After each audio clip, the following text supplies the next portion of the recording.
Important note: this is timeless and powerful wisdom that has influenced and improved the life of millions. Now that you have attracted it to your awareness, you must install it deep into your subconscious mind to experience a real change. Read the description below this video and choose the links among multiple options that will aid you in achieving the optimum results you seek. The journey to success is just one decision away. Thank you for listening and subscribing to Top Mindset Growth Channel. This is the secret war between your conscious and subconscious mind. There is a war inside of you, not a war of nations, not of blood and politics, but a war more destructive than any battle fought with swords or bullets. It is the quiet, invisible war between two forces that live within your own mind, the conscious and the subconscious. And you are the battlefield. You feel it every time you decide to change your life, only to sabotage yourself days later. You feel it when you say, "I will become rich." But your bank account mocks you with overdrafts and unpaid bills. You feel it when you look in the mirror and whisper affirmations only to wake up in despair, wondering why nothing is changing.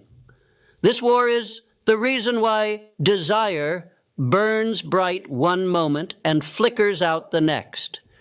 It's why you read every success book, attend every seminar, make every resolution, yet still feel shackled to the same invisible prison.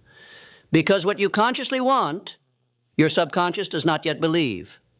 And until that alignment is forged, until your conscious thoughts command the loyalty of your subconscious mind, you will remain divided, torn, at war with yourself.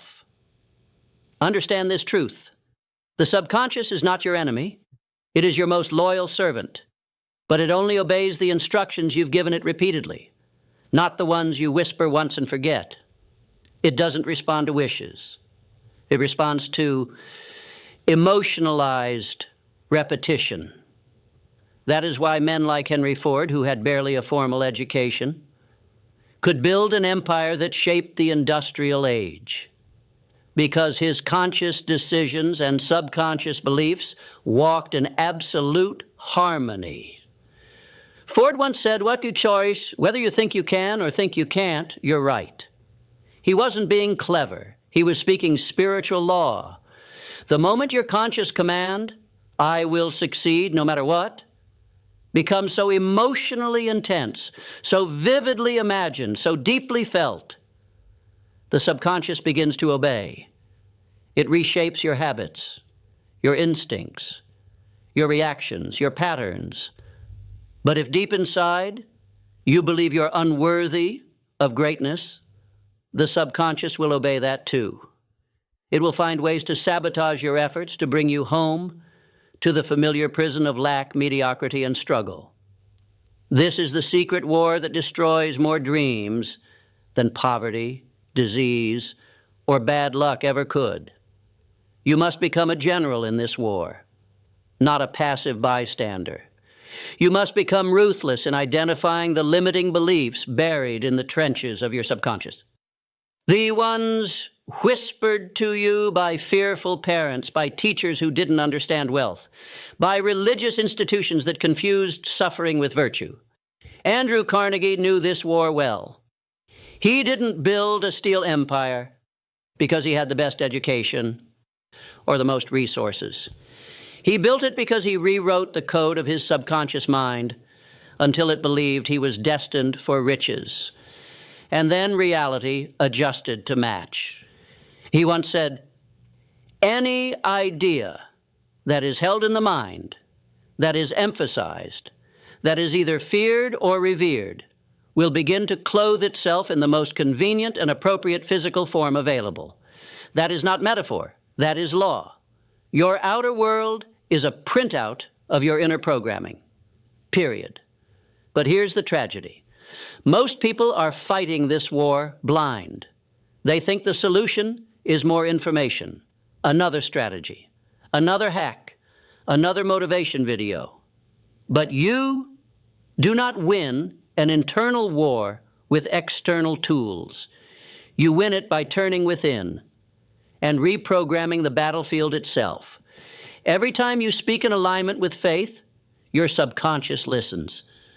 Every time you act as if your success is inevitable, it obeys. Every time you emotionally rehearse the future you want with clarity, conviction, and intensity, it shifts. But every time you say, I can't, every time you doubt, every time you entertain fear as fact, your subconscious embeds it like a soldier memorizing orders. The subconscious is the soil. Your thoughts are the seeds, and your emotions are the water. What are you planting today? Dr. Maxwell Maltz, the great mind behind psychocybernetics, revealed this truth decades ago, that the self-image, the mental picture you carry of yourself, sets the boundaries for what you can achieve. No man outgrows his self-image. No woman outruns her internal identity. You can read every book. You can scream every affirmation. But if your subconscious still sees you as broke, as unworthy, as destined for smallness, it will fight to keep you there, not out of malice, but out of loyalty to your programming. This is not mysticism. It's neuroscience. It's psychology. It's ancient spiritual law rediscovered by modern science. Albert Einstein once said, "Imagination is more important than knowledge."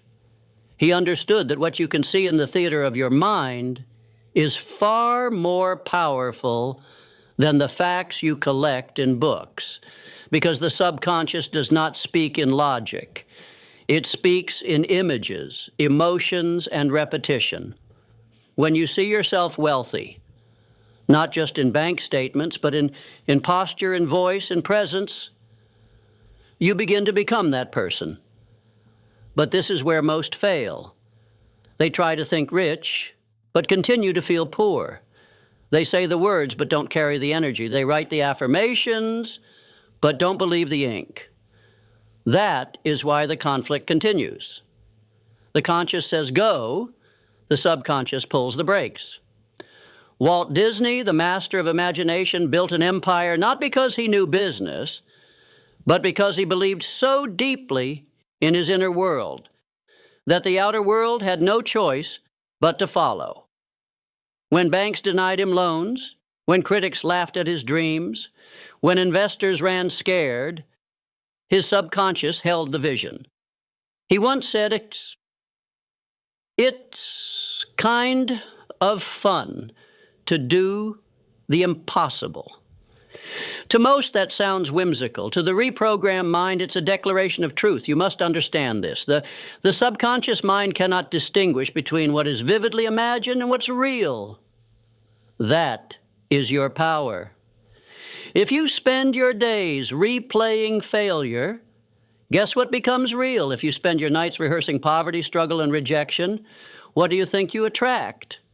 But if you choose to see wealth, if you command your imagination to rehearse victory, if you emotionally charge your vision with faith and expectancy, the subconscious begins to bend.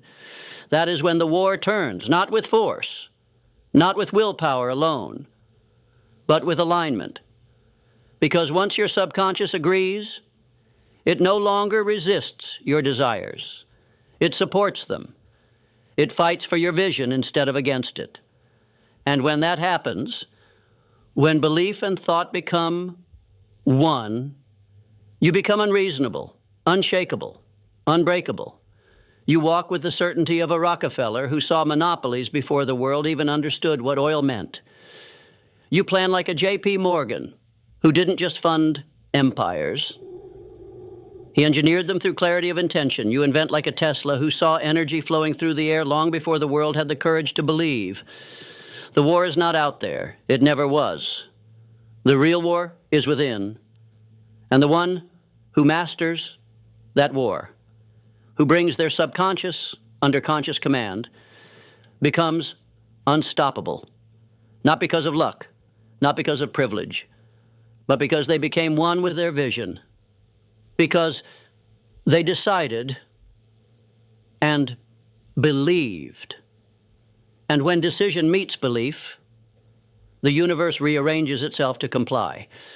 Thomas Edison understood this war better than any man of his time. 10,000 failures, 10,000 experiments that didn't work. But not once did he say he failed. He said, I have not failed. I've just found 10,000 ways that won't work. Do you see? His subconscious was never programmed for failure. He didn't feed it with the poison of self-doubt. He didn't rehearse defeat. Instead, he conditioned his mind to see every setback as a stepping stone, not a sign to stop. That is mastery. Edison didn't just invent the light bulb, he became the light. By first switching it on inside his own mind. By holding the picture of success so fiercely that the world eventually had to catch up. You are not stuck because of your circumstances. You are stuck because of your programming. You are not broke because money is scarce. You are broke because your subconscious still thinks it's dangerous to be rich. And deep down it obeys the commands you've repeated since childhood, the ones your parents live by, the ones your culture whispered in your ear, the ones school never challenged. But if Helen Keller, blind and deaf from the age of 19 months, could become an icon of global inspiration, what is your excuse? She rewrote the code. She tuned her subconscious to possibility, not limitation. And with nothing but imagination, discipline, and will, she turned silence into speech, darkness into light. You see, the subconscious is not bound by logic. It is bound by belief. You can argue for your limitations all day long, and you'll keep them. Or you can begin the real work, the sacred war, of retraining your inner mind. Joseph Murphy once wrote, "The subconscious mind is like a bank, a universal bank. It magnifies whatever you deposit in it." So the question is, what have you been depositing? Fear, scarcity, self-hate, doubt? Or have you been feeding it images of abundance, certainty, beauty, and courage? Because whether you realize it or not, you're always programming yourself. Every word, every thought, every emotion, every late-night fear and early morning worry, the subconscious is listening. You cannot lie to it. It knows what you feel, and feelings are the commands. That is why vague affirmations don't work. Because you say them with your mouth, but the emotion behind them contradicts the words. You say, I am rich, but you feel broke. You say, I am powerful, but your posture screams submission. You say, I am grateful, but your heart aches with resentment. This is not how transformation happens. You must bring the emotional truth into alignment with your spoken word. Wallace D. Wattles, author of The Science of Getting Rich, said it plainly. There is a thinking stuff from which all things are made, and a thought held consistently creates the thing that is imaged by the thought. That thinking stuff, the formless substance, is not just out there in the universe. It is within you. Your subconscious is the bridge between thought and form. When you discipline it, when you feed it deliberately, daily, relentlessly, you bend reality. But only if you persist. That's why most people never win this war. They surrender when the battlefield gets uncomfortable. They make a decision, but not a burning decision. They hold a vision, but not long enough for it to become belief. They act, but only until it gets hard, and then they call it fate. But Earl Nightingale, who studied this law more deeply, the most taught, we become what we think about most of the time. That's not philosophy, that's instruction. What are you thinking about? Most of the time? If the answer is fear, then fear is what you'll manifest. If the answer is envy, then lack is what you'll receive. But if you dare to think about purpose, about creation, about power, about vision, consistently, emotionally, with conviction, you will rise. And nothing can stop a man or woman who has reprogrammed their inner world. Charlie Chaplin once said, "You'll never find a rainbow if you're looking down." Simple words. But behind them is a universal law. What you focus on, you expand. When you focus on pain, it grows. When you focus on lack, it multiplies. When you dwell in victimhood, it becomes your identity. But when you shift the lens, when you focus on opportunity, on resilience, on gratitude, your subconscious begins to adapt. Not immediately, not overnight, but inevitably. Because the subconscious is not rigid. It is a garden. And you, my friend, are the gardener. And the soil does not care what seeds you plant. It simply grows them. This is why gratitude is not a motivational gimmick. It is a weapon in the war for your subconscious. Gratitude rewires the brain to search for blessings instead of problems. And what you search for, you will find. Discipline, too, is a spiritual force, not just a habit. When you do what you said you would do, even when it's hard, even when it's raining, even when no one claps, your subconscious takes notes. It says, this person follows through, this person does not fold, this person is a leader. And it begins to reflect that identity in every thought, every word, every cell of your being. That's when the shift happens, when you are no longer just pretending to be successful. You become it. Because your subconscious doesn't just follow what you say, it becomes what you are. James Allen wrote in, "As a man thinketh, you are today. Where your thoughts have brought you, you will be tomorrow where your thoughts take you." Every word, every belief, every emotion you allow into the subconscious is a command to the universe. You are not broken, you are not behind. You are simply running on a program that was never yours. But here's the greatest news. You can rewrite it. And once you do, the war ends. Not because you surrendered, but because you won. You were not born to live a life of quiet desperation. You were not placed on this earth to struggle paycheck to paycheck, addicted to fear, ruled by doubt, and enslaved by a mind that was programmed by people who had already given up on their dreams. You are here to rise. You are here to remember. You are here to reclaim the throne within your own soul and command your inner world like the master you were always meant to be. But first you must understand the nature of the enemy. The subconscious does not change through force. It bends only to emotion, to faith, to repetition, to vision held with unrelenting intensity. That's how empires were built. Not by perfect men, not by people who had all the answers, but by men and women who dared to believe the invisible until it became visible. Rockefeller believed he was destined to control energy. Long before oil dominated the world, he saw it. He felt it. He moved in alignment with it. And so it became real. Carnegie believed that wealth wasn't an accident. It was a byproduct of belief, discipline, and organized thought. He taught that riches respond not to effort alone, but to conscious, deliberate, emotionally charged desire. Do you feel that in your life? Or are you still doubting the very power that breathes your thoughts into being? Your subconscious isn't asking for perfection, it's asking for consistency. You don't need to scream your affirmations from mountaintops. You need to whisper them with belief when no one is watching. You don't need to convince the world that you're changing. You need to convince yourself over and over, daily, hourly, until the new identity is so deeply embedded that the old version of you becomes a stranger. Ogmandino once wrote, "I will persist until I succeed." Simple words. But they carry within them the entire formula for rewriting the mind. Because repetition, spoken with faith, becomes law.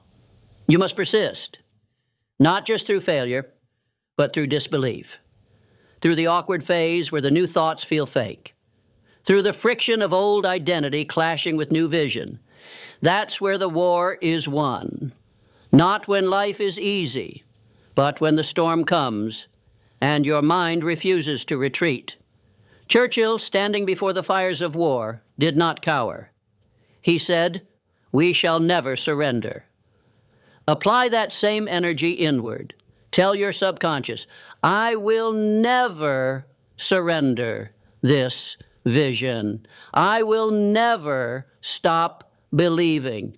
I will never stop speaking wealth, health, power, purpose into existence until my very soul is sculpted into the image I've chosen." That's not delusion. That is creation. And all creation begins in the invisible. Tesla once said, "If you want to find the secrets of the universe, think in terms of energy, frequency, and vibration." Your thoughts are vibration. Your emotions are vibration. Your identity is vibration. And your subconscious mind is the transmitter. It takes the signal of who you are and radiates it into the field. And that field, the quantum universe, sends back experiences that match the signal.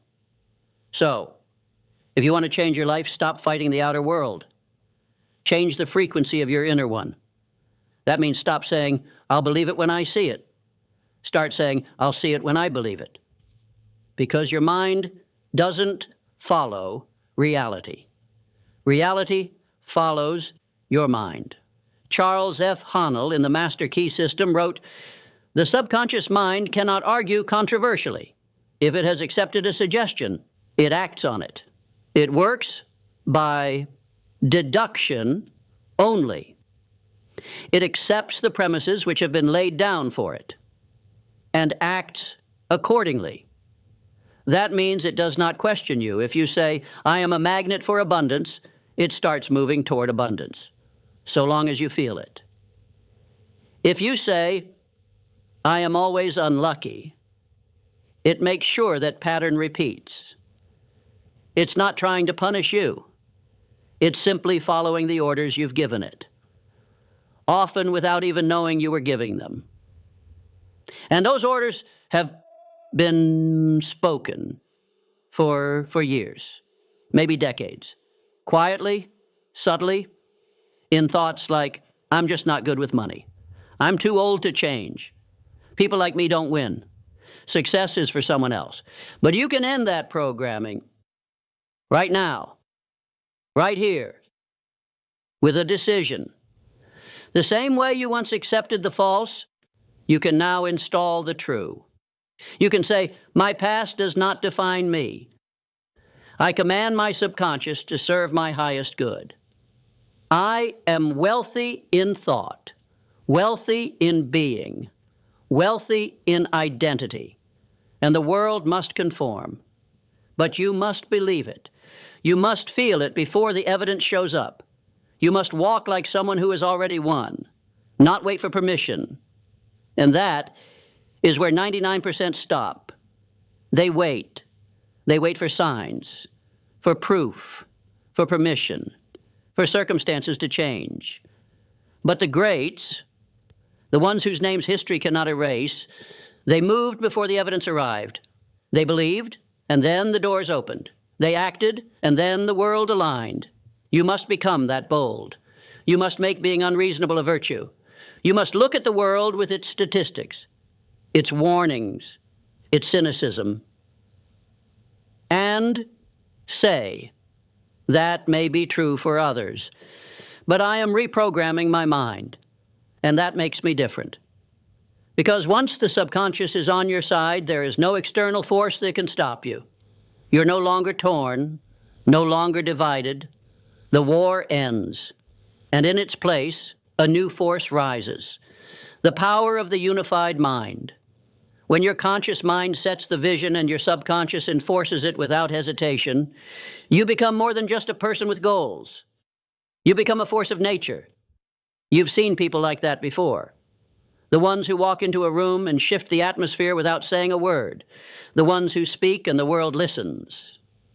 The ones who move with the calm certainty of a king or queen whose crown is unseen, but undeniable.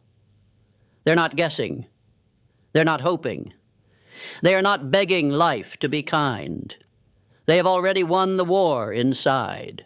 That's why their actions are decisive. That's why their presence carries weight. That's why opportunity seems to chase them, because their subconscious mind is no longer sabotaging them. It is fueling them, and you can become that person. You already are. You just haven't remembered yet. You forgot that you are the architect, not the victim. You forgot that you are the master, not the slave. You forgot that your circumstances are results, not definitions. This is your moment of remembrance right now. This is the moment where the false god of limitation crumbles. This is the moment you stop arguing for your smallness. This is the moment you choose to be reborn, not in body, but in mind. Because the only rebirth that matters is the one where your identity dies and your truth rises. Lincoln knew it when the whole world tried to bury him in ridicule, in loss, in defeat. He held the higher image. He believed in something greater, and through that belief, a fractured nation was pulled from its knees. Faith is not blind. Faith is vision sharpened by conviction, and that's what the subconscious responds to. Not empty repetition, but repetition infused with belief that is why affirmations work for some and fail for others. It is not the words. It is the energy behind the words. Say, I am successful, with doubt, and your subconscious will ignore you. Say, I am successful, with certainty, and the universe starts to rearrange. It's not magic. It's mind science. It's spiritual alignment. It's universal law. But it requires discipline. Because programming your subconscious is not a one-time event. It is a daily ritual. It is the devotion of a warrior to their craft. It is the prayer of the visionary to their mission. Every day you choose to focus, you plant seeds. Every day you visualize, you water them. Every day you act in faith, especially when the outer world hasn't caught up yet. You begin to harvest. This is not positive thinking. This is constructive thinking. There's